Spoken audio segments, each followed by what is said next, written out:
A gente não sabe como vai ser o futuro, mas a gente sabe que a gente está moldando ele nesse exato momento. Então, muita coisa pode vir a dar certo, muita coisa pode ficar pelo caminho, mas o importante é que Swap vai se transformar nesse grande polo de experimentação.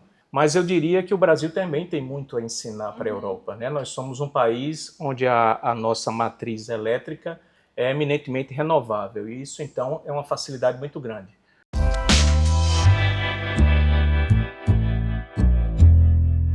Olá, sejam muito bem-vindos a mais um episódio do Lisboa Connection Economia Verde, um programa que vai trazer para você, te apresentar um pouquinho mais sobre economia verde e as relações entre Brasil e Europa. Eu sou Débora Fortuna e hoje a gente está aqui em Pernambuco, mais especificamente no Complexo Industrial Portuário de Suape, um dos maiores complexos portuários da América Latina, onde a gente vai falar um pouquinho mais sobre esse assunto.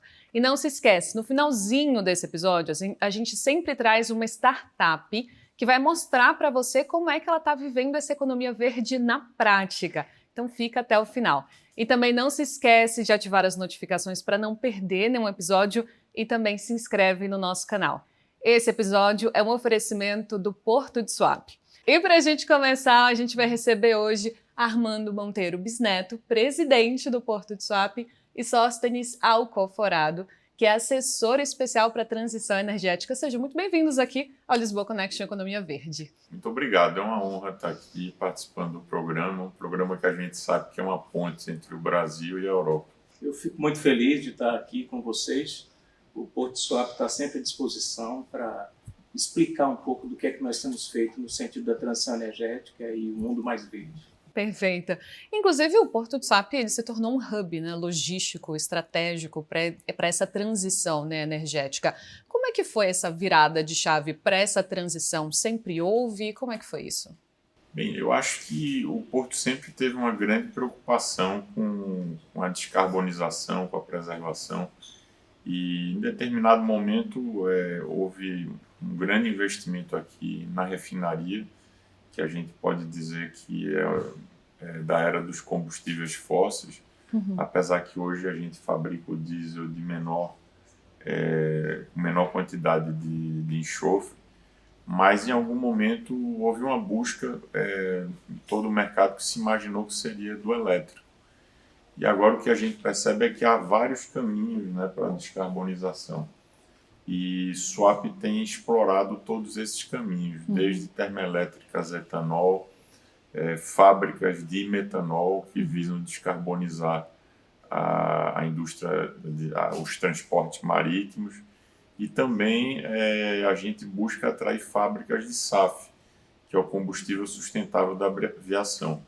Então a gente vem criando um cluster que, junto com a inauguração de hoje do Senai Park, que vai ser um grande momento para cá, porque vai nos dar a capacidade não só de treinar a mão de obra, como também a capacidade de inovar e experimentar nesses caminhos das novas energias e da transição energética. Então a gente forma esse cluster que se agrega a um projeto de uma ZPE, porque todos esses projetos eles já têm os chamados off-takers, ou seja, eles nascem já com compradores em outros países do mundo. Então, é isso que a gente pretende para o futuro do Suape, que a gente possa exportar essas energias, considerando que a gente tem abundância de água, abundância de energias renováveis. Então, Suape está muito determinado em ser um exemplo e está na vanguarda desse setor. É interessante também porque é isso, né? A gente não fala agora só de uma transição, são várias, né? Várias possibilidades. Então a gente fala sobre elétrico e metanol, então são vários, né? É verdade. Nós estamos aí no momento de várias transições.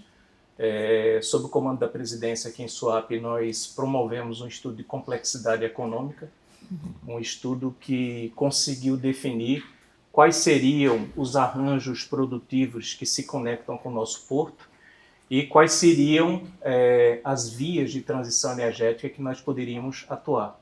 Esse estudo foi feito em parceria com a UNCTAD, que é um órgão da ONU que faz a coordenação para negócios de desenvolvimento, juntamente com o Senai Pernambuco, e nos permitiu ter essa visão. O que faz sentido o Suape ter aqui no Porto para que nós possamos desenvolver, então, ciclos de transição energética nas indústrias que aqui estão instaladas e também na área portuária. Mas quais são hoje os principais projetos em curso assim, para a transição energética aqui no Porto? Olha, além do Senai Park, que a gente inaugura hoje, que é um equipamento de treinamento, de inovação, a gente, dentro do contexto da ZPE Pública, a gente já tem duas empresas âncoras. Uma é a European Energy, que é um investimento de 2 bilhões de reais, e outro é da Gol Verde, que também é uma fábrica de metanol e um investimento de 2 bilhões de reais. O que é o imetanol? É o hidrogênio verde, né, que é adicionado do CO2 biogênico. O CO2 biogênico ele pode, inclusive, ser capturado nas nossas indústrias tradicionais, que deram origem ao estado de Pernambuco, como a indústria da sucroalcooleira, sucroenergética, melhor dizendo, e também nos aterros sanitários. E o SAF também, há esses experimentos também com etanol, dentro do contexto de uma termoelétrica. Então, Suape hoje é um porto que se abre para todas essas possibilidades. Hoje, a gente não sabe como vai ser o futuro, mas a gente sabe que a gente está moldando ele nesse exato momento. Então, muita coisa pode vir a dar certo, muita coisa pode ficar pelo caminho, mas o importante é que Suape vai se transformar nesse grande polo de experimentação e, com certeza, a gente vai encontrar um caminho que vai estar presente no futuro. O senhor comentou sobre a Gol Verde também e a EI Metanol, né, da subsidiária da European Energy, e a gente conversou com o Ricardo Junqueira, da Gol Verde, e também com o Alexandre Grossman, da European Energy, né? E tá no primeiro episódio, então inclusive se você quiser assistir, volta no primeiro episódio para saber um pouquinho mais sobre essa conversa. Mas eu queria saber um pouquinho agora sobre a Europa, né? Porque a Europa, ela tem servido como um espelho, assim, né? Digamos assim, em muitos aspectos da transição energética. Eu acho que é um continente que tem se atualizado quanto a isso. E eu queria saber se tem algum modelo que tem europeu, né, que tem inspirado também o trabalho aqui no Porto. Sim, nós estamos aí conectados com a Europa no sentido de que temos acompanhado o desenvolvimento de projetos de transição energética em diversos portos, notadamente o porto de Roterdã, que é um porto que tem avançado bastante no tema, mas eu diria que o Brasil também tem muito a ensinar para a Europa, né? Nós somos um país onde a nossa matriz elétrica é eminentemente renovável e isso então é uma facilidade muito grande. Aqui em Suape estamos desenvolvendo um projeto juntamente com o Ministério da Segurança Energética do Reino Unido, onde nós trabalhamos a possibilidade de habilitar o nosso porto aos corredores verdes. São chamados Green Corridors, que são aqueles corredores por onde circulam os navios híbridos pelo mundo. Aquele negócio, a gente consegue aprender, mas a gente também consegue ensinar, né? Eu acho que isso é o mais interessante, né, sobre esse assunto.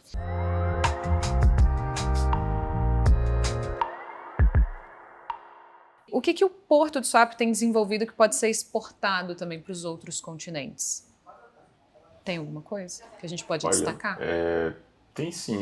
Dentro desse polo de experimentação, eu acredito que a gente vai encontrar, porque, por exemplo, existem vários caminhos para se chegar ao mesmo combustível. Verdade. Por exemplo, a fábrica da European Energy não utiliza a mesma tecnologia, o mesmo caminho que a Gol Verde para chegar ao imetanol. Então, eu acho que é um ambiente ainda de muita experimentação e eu acredito que quando o Suape monta esse cluster, Suape vai estar pronto para, em algum momento, apresentar ao mundo e ao Brasil quais são as soluções que funcionam melhor aqui no nosso país, aqui na nossa região do Nordeste.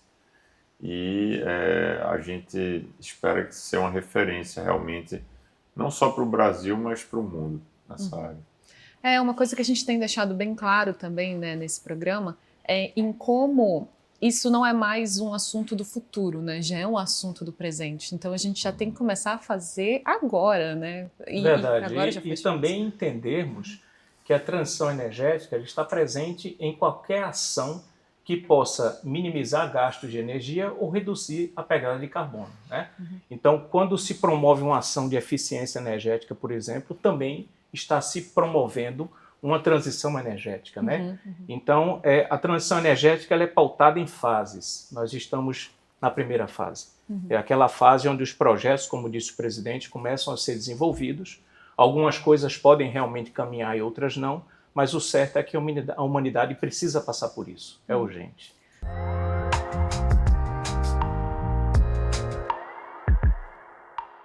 E quando a gente fala de transição energética, os impactos para a população, quais são os maiores impactos que a gente vai ver assim, no futuro? Até no presente, né, que a gente já está falando disso.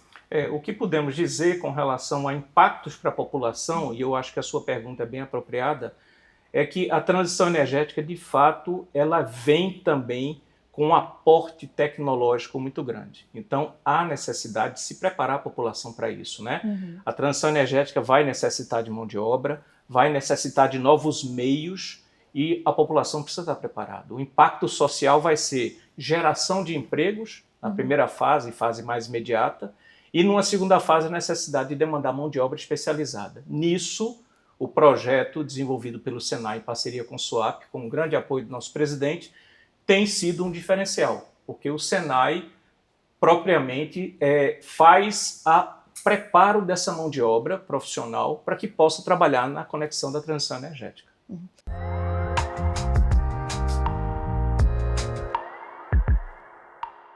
E quando a gente fala de energia verde, vocês podem trazer exemplos assim também para quem está nos assistindo entender assim quais são as energias verdes que a gente está falando hoje? Olha, o imetanol, ele vem principalmente... A gente fala muito do hidrogênio verde, né? Sim. O hidrogênio verde, ele pode ser o caminho para vários tipos de novos combustíveis. Ele está presente no imetanol, que vem para tentar descarbonizar a indústria marítima, de transportes marítimos. A gente tem o SAF, né, que é o Sustainable Airplane Fuel, que vem para descarbonizar a indústria de aviação. A gente pode chegar também à amônia, que pode servir como um fertilizante, como algo importante para a agricultura. E dentro desse espectro a gente pode ter várias tecnologias e uma delas pode se provar eficiente. A gente pode lembrar que antigamente a energia solar era muito cara, a energia eólica era muito cara e hoje elas são muito baratas. Exato. Né? Então, em algum momento, alguma tecnologia, algum caminho, alguma forma de se chegar vai tornar esses combustíveis baratos.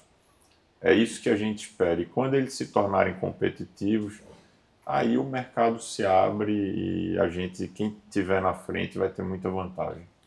Perfeito. E como a infraestrutura do porto vem sendo adaptada para comportar as novas demandas da economia verde, como por exemplo que a gente citou, né? O hidrogênio verde, o etanol, ou então os combustíveis também sustentáveis? Nós temos algumas ações em andamento, realmente. Eu vou tentar separá-las em área portuária e área industrial, porque aqui nós somos um complexo industrial portuário, né? Então, falando de área portuária, nós temos algumas conexões com o plano SUAP Carbono Neutro, é um plano em que se trabalha a descarbonização de processos portuários. Temos uma conexão muito grande com o SUAP se habilitar para fazer abastecimento de navios com a energia local, que é uma energia sustentável. Eu explico melhor. O navio, quando ele aporta, ele desliga os motores, mas ele fica com os geradores em funcionamento, porque ele precisa manter os equipamentos de uso interno em funcionamento. Então, nesse momento, nós disponibilizaríamos uma conexão elétrica com o navio para que ele pudesse desligar totalmente e parar de queimar óleo diesel, ou bunker, que é o combustível, né? Isso é uma conexão importante. Já na zona industrial, os impactos são mais voltados para a descarbonização das indústrias, né? Nós temos os ODS da ONU, que precisam ser cumpridos, né? ODS 1, 2 e 3. SUAP já cumpriu 1 e 2, que são ODS assim, o 1 é aquele que está na nossa proximidade, o 2 são os terceiros envolvidos nos nossos processos. Tem um né? prazo? Até 2030? Existem alguns prazos para cumprimento de ODS. SUAP tem um plano ousado. A diretoria da presidência estabeleceu um plano que até 2035 nós devemos ser carbono neutro. Então, é um plano bastante ousado, porque os demais planos que existem, principalmente da ONU, falam em 2050.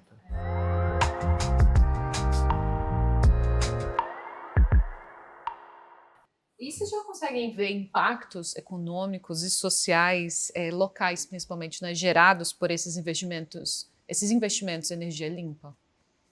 Eles começam a surgir. A gente já tem esse investimento da termoelétrica etanol, que é uma coisa única, como eu disse, é a primeira do Brasil e talvez do mundo, né? Sim. É a notícia que a gente tem com a tecnologia finlandesa da Voltalia. A gente, há muitos MOUs, muitos polos industriais anunciam memorandos de entendimento, mas o que a gente tem com a Goverde e com a European são contratos de arrendamento homologados. Inclusive, a gente não sabia como licenciar ambientalmente a fábrica da European.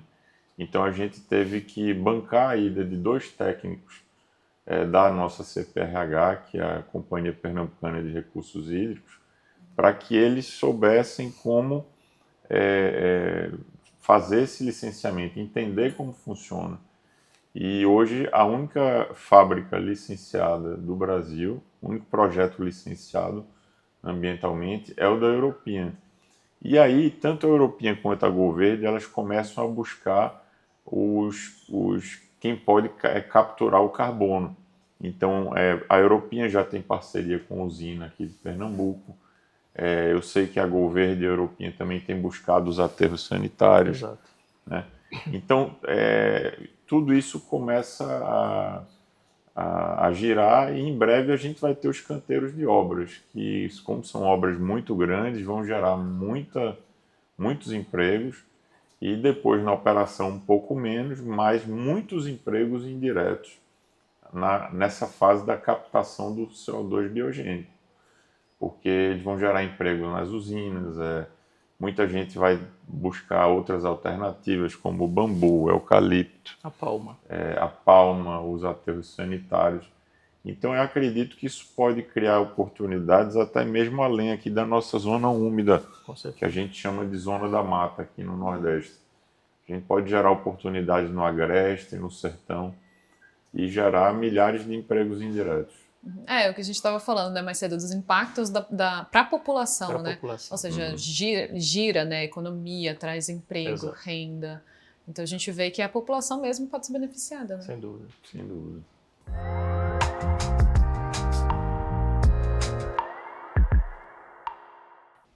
E qual o papel das startups, principalmente, então, universidades também, centros de pesquisa, nesse processo de transformação? As startups, elas são um grande instrumento de desenvolvimento, né, de projetos e de ideias. Elas estão presentes principalmente no Parque Tecnológico, que está sendo inaugurado hoje, que é o Senai Park, onde os projetos podem ser desenvolvidos em pequena escala. Por que pequena escala, né? A pequena escala, ela promove custos menores e riscos também menores. Então, os projetos são desenvolvidos na pequena escala, no Senai Park, e se esses projetos de transição energética, sejam eles envolvendo hidrogênio, energias renováveis, armazenamento de energia, fizerem sentido, eles são então levados para a indústria e começam a trabalhar na grande escala. O papel das startups é fundamental porque são celeiros de ideias que podem movimentar com mais facilidade esses ambientes de criação. Perfeito.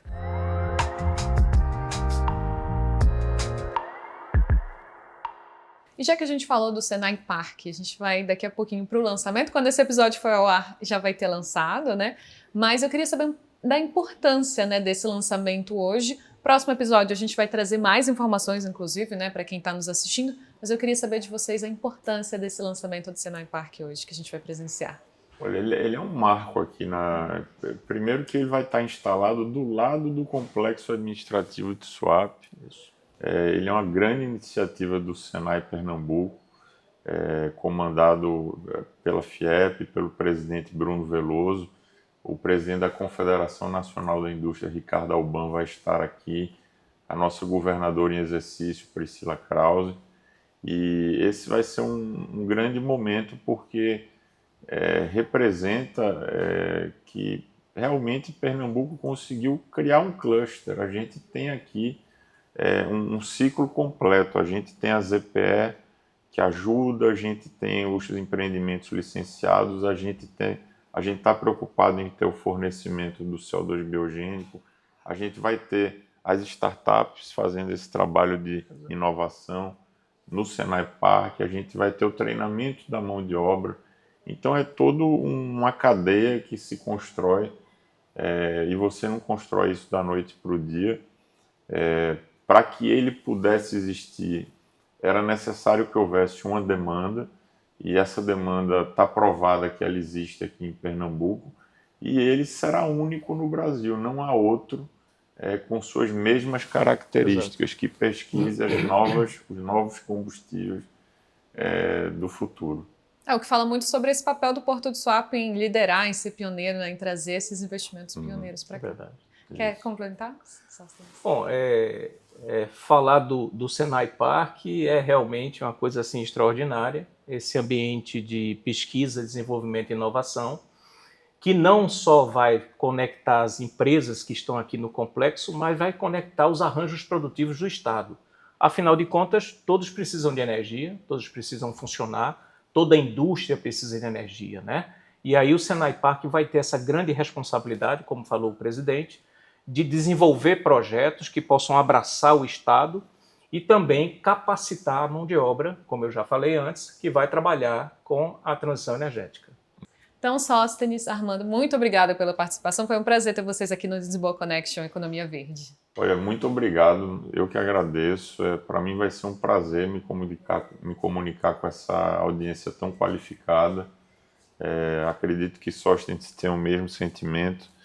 E a gente sabe da importância do Lisboa Connection, que é essa ideia inovadora. Portugal é naturalmente a porta de entrada dos brasileiros e das ideias brasileiras, do comércio brasileiro para a Europa. Então eu queria saudar essa iniciativa de Paulo Dallanora, que realmente é muito interessante, e agradecer a todos que acompanharam aqui essa entrevista nossa. Ótimo, muito obrigado. Espero que nós tenhamos conseguido elucidar um pouco do que é o Porto de Suape, quais são os nossos projetos, e principalmente dizer que nós queremos realmente divulgar o que fazemos aqui, né? Nós temos inclusive um programa de visitas guiadas ao Porto. As universidades, as escolas podem se cadastrar a esse programa, né? Fazem um contato aí com o Porto, e aí existe uma pessoa específica que faz a coordenação e faz a visita à área portuária. Eu acho que isso é muito importante para divulgar cada vez mais o Porto de Suape e as ações que nós estamos implementando aqui. Muito obrigado. Perfeito. E você fica mais um pouco, fica até o final desse episódio, porque a gente vai trazer como as startups estão fazendo essa energia verde na prática. Até o próximo episódio. Tchau, tchau.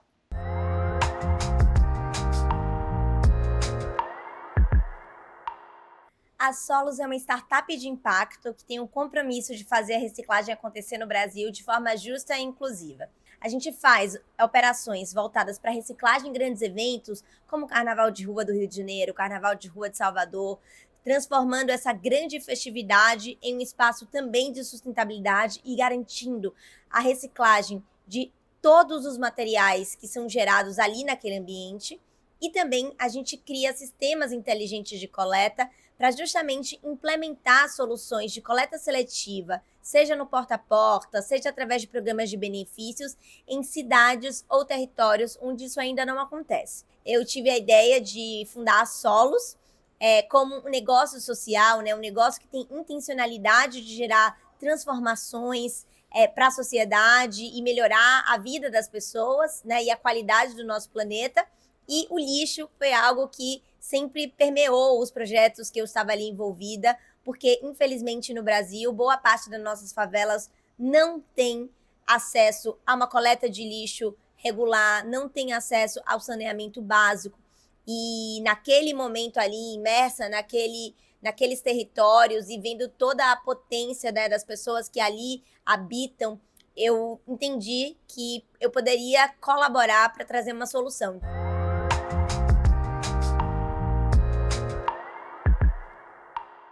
A Europa é uma referência quando a gente fala de gestão de resíduos e circularidade. Então, lá, muitos países, como o exemplo da Alemanha, tem uma taxa de resíduos enviados para o aterro de menos de 1%, né?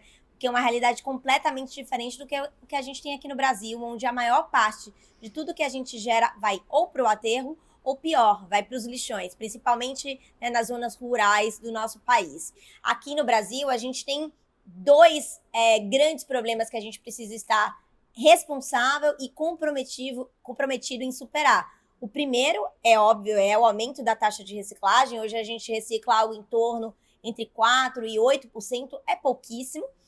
E também a inclusão social das pessoas que estão na base dessa cadeia, que são os catadores.